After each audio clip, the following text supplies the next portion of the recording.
Personally, is there a particular agency whose budget you want to scrutinize or look into given your advocacies? Meron bang departments or line agencies? I guess siguro yung DSWD kasi yun yung mga social services dun sa agency. Tsaka,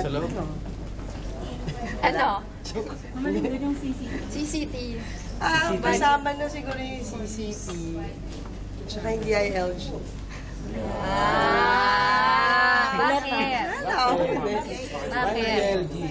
Kasi una-una, diba, sanay ako sa local governments kasi for the longest time, yung father ko, yung mother ko, naging mayor, kaya malapit din sa puso ko yun. Walang political color na. Walang political color. Walang political color yun. Tapos ngayon, Di ba pang 2016 yun? yung ano yun? Yung DIL. Yeah. Hindi. Tagal pa ng 2016. Di ba kakatapos pa lang natin ng 2030? Di ba ikaw nagsimula ka? Ha? Yun na nga yung panawagan ko na kung pwede. Trabaho muna, wag muna 2016. Kaya yung sa DILG, trabaho yun.